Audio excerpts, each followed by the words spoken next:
It's Loma Linda, California. And what's interesting about Loma Linda is that it's a community of people that are of a certain faith. They're the Seventh-day Adventists.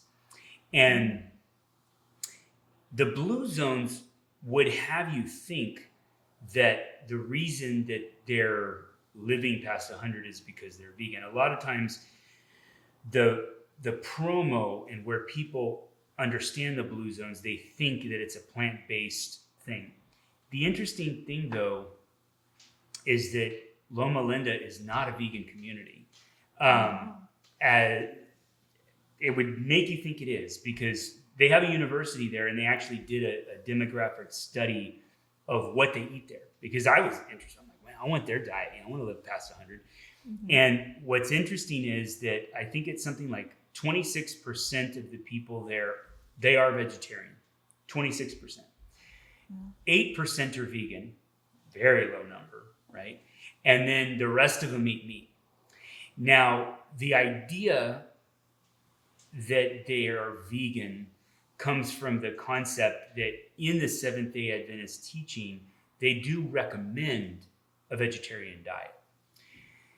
And that comes into the difference between a recommendation and what somebody does, right? So actions speak louder than words. So if about 70% of the people are eating meat, they are focused on the quality of meat. I guarantee you that they're not having meat that has hormones in it. They're going to have organic, pasture raised. They're going to be focused on quality, okay?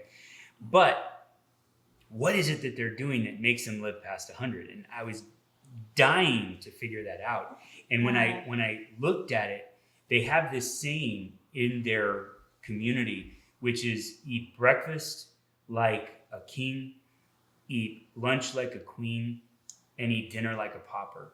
And so what that means in practicality is that they're having a big breakfast, a big lunch, and then they're not eating dinner, which brings us to intermittent fasting. Mm-hmm. Now, they're doing it kind of in reverse to what is popular. Most of the time when people think of intermittent fasting, and when I talk to people about it, they're automatically thinking, well, I don't eat breakfast, which is the exact opposite of what they're doing. Now, interestingly enough, there's a lot of studies on intermittent fasting which show a lot of different health benefits. And this goes back to that book I was talking about with William Bickman, Why We Get Sick. And typically with intermittent fasting, there's different times that have different benefits, okay? Mm-hmm. 12 hours is kind of the easiest to do. That's like, you have dinner at 7 and then you don't eat again until after 7 the next day.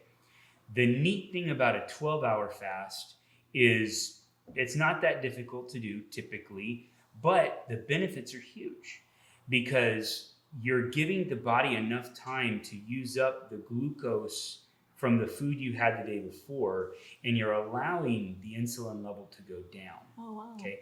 Now, by allowing that insulin level to go down, your cells get a break from that constant, hey, take sugar, take sugar, take sugar. So it actually, over time, can reduce insulin resistance. So definitely the 12-hour fast, I pretty much recommend across the board, hey, start there, Mm-hmm. Then you get into 14 hours, and 14 hours, you get the added benefit of helping with insulin. You also get an immune system boost at that point. 16 hours, you start to get into a situation where you're actually getting rid of bad brain cells.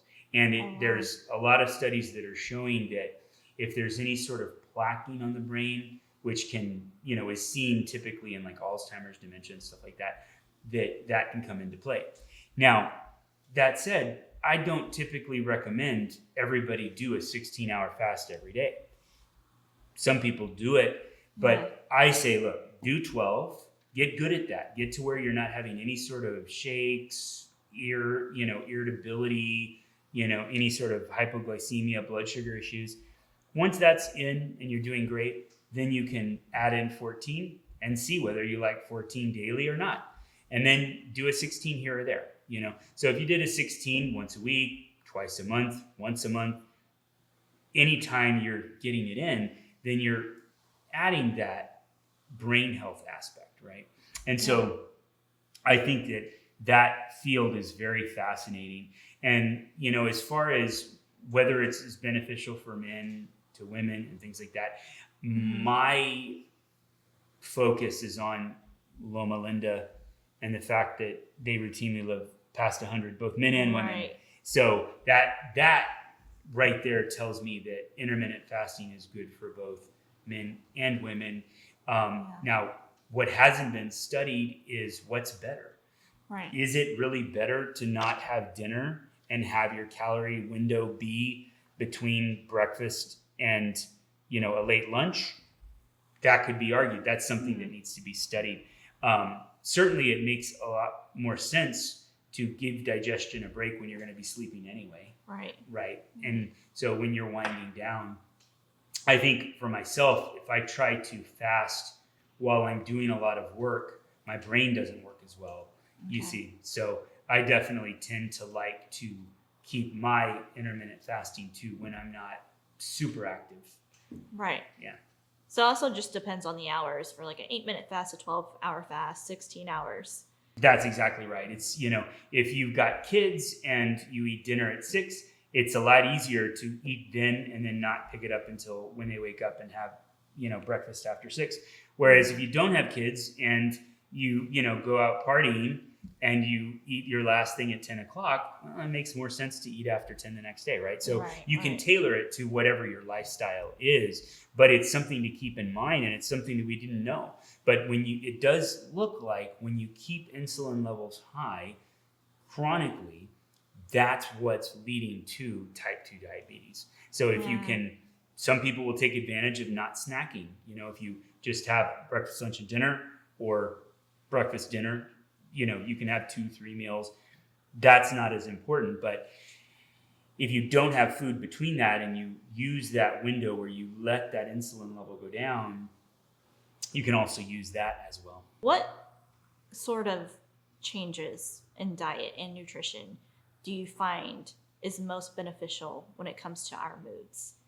I think the first step is really understanding that insulin causes a lot of the things that we don't like. Mood, weirdness, and so sugar is the first thing that I like to work on with people. Sugar and high fructose corn syrup. There was a video that came out a few years ago which tried to shame people for saying that why wouldn't I have high fructose corn syrup? You mean it's fine in moderation? And it's a really funny video because it's like this mom that doesn't want to have Kool-Aid because it's socially uncomfortable. And Saturday Night Live actually did a parody of it. It was really funny. But what's interesting about high fructose corn syrup is that the thing that's wrong with it is that it turns off your ability to know when you're hungry or not. So you can do this experiment for yourself, but if you go to a movie theater and you look at what they serve a drink in, it's literally 64 ounces of Coke, like this big, not cocaine, but Coca-Cola, right? And so 64 ounces of Coca-Cola. And the interesting thing is you can go to a movie and you can see people drink the entire thing. If you go and get a Mexican Coke, which is made with sugar, and you tried to drink 64 ounces of Mexican Coke, you can't do it. Your body will go, I'm done. But you can drink the one with high fructose corn syrup. And so Coca-Cola, back in the early 80s, they came out with something called New Coke, which was, they used to make it with sugar. They knew that if they just released Coca-Cola Classic with sugar in it, without sugar, and they did high fructose corn syrup, their study showed that people noticed a difference. It doesn't taste the same. So they came out with something that tasted awful with high fructose corn syrup called New Coke. And then that fizzled and faded, didn't work out for them. So they came out with Coca-Cola Classic reformulated with high fructose corn syrup in North America. And people liked it a lot better than New Coke. but they didn't have that point of comparison to made with sugar. Right. Now they do again because, it's imported from Mexico, and that just is because it's cheaper to make it with sugar in Mexico than it is high fructose corn syrup because of government subsidies to corn and stuff like that. There's a good documentary called King Corn on Netflix, I think, that explains all of the high fructose corn syrup and all that. But what's interesting is that high fructose corn syrup as a food additive absolutely causes people to eat more. Oh, wow. Yeah. And the other thing that it does too is they're finding that people are starting to have cirrhosis of the liver that typically only happened with an alcoholic. Well, what the research is showing is that high fructose corn syrup and a high fructose diet does the same thing to the liver that alcohol does minus the high. So people that are starting to have cirrhosis of the liver that never even drink alcohol at all, it's probably because they were consuming products that had that high fructose corn syrup in a high amount over a long period of time. And Benjamin Beekman talks about that in his book as well. So that's another interesting thing. So if you watch that video, you don't have to be shamed into not having high fructose corn syrup. It's okay not to have it because there are actual reasons not to have it. What are some other ingredients that you'd say that people should absolutely watch out for? Well, high fructose corn syrup, added sugars. So now on the nutrition label, it actually says added sugars. So that way you know, if you've got something that's got beets in it and carrots, there's going to be some sugar content, but those are sugars that are balanced with fiber and they're okay, right? But when you have added sugar, white refined, that's an additive that you want to steer clear of. High fructose corn syrup is another one. Monosodium glutamate, that's one that tends to affect insulin. It's an excitotoxin, which actually can cause people's eyes to twitch and can cause headaches. And it's very popular, these days. It's in a lot of different food products. But interestingly enough, most baked potato chips have monosodium glutamate in their ingredient list because it makes it taste better than it should. Right. Right. Because you're dealing with when they make a baked potato chip, what they're doing is they're taking dehydrated potatoes and they're kind of like putting it together with low fat and then they're just like baking it. It should taste awful. But that monosodium glutamate opens up the taste buds to where that flavor can get in there. And then it makes it taste better than it should. What do you find on packaging that are actually beneficial to our health? Well, packaging is really great because you can actually see what it is and you can take that into account related to fats, carbohydrates, and protein. And it's a great tool so that you can modify or change your diet based on what works for you. So if something has added sugars, hey, I'm not going to buy this particular product, right? Or if something is high in fat, you can then go, well, what kind of fat is it? Right. And so it can give you clues as to what to look for so you know whether a product is right for you or not. What are some success stories you've heard from your clients based on your approaches? Well, I've been doing this since 2008, so I've got, quite a lot because there are people that I've worked with all the way from when I started in 2008 to now. And so I've actually seen quite a number of kids grow up. I've seen, people as they get older in different life stages. And so, I think my favorite success stories are ones that are unexpected.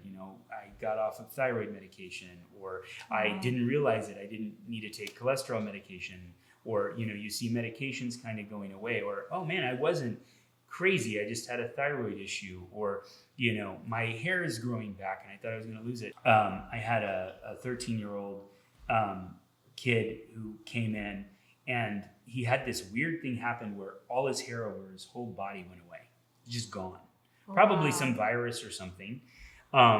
But we worked with him and started working with him on diet, and it had been like a year with no hair. And as we started making some dietary changes and we got the sugar and got things going in a better direction, his hair is growing back. So that's kind of cool, to see it, to see a 13-year-old kid that essentially was going to be hairless start to grow back his hair. That was pretty remarkable. How big do you think nutrition plays overall in our health?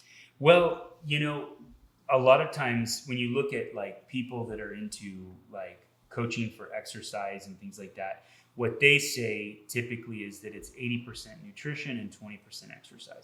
So movement plays a role, but if you don't have what you're building the body out of under control, then it's hard to have a foundation for good health. Mm-hmm. So definitely, I think nutrition is key to being healthy and surviving well. I think a long time ago, I told somebody, they were like, I've been doing acupuncture. I just don't think that I need to do nutrition or work on nutrition. I said, well, let me ask you this. If you're eating McDonald's 3 times a day, 7 days a week, do you think it's going to make your acupuncturist job harder or easier? Same thing is true with the medical doctor. Do you think your doctor's going to have an easier time helping you if you're eating McDonald's or Wendy's 3 times a day, 7 days a week, or if you're having salads for lunch? Right. Probably if you have salads for lunch, you're going to be in a better situation to be helped by whatever modality you're doing. So it's definitely something that, can affect every aspect of how well a person responds to whatever treatment they're doing.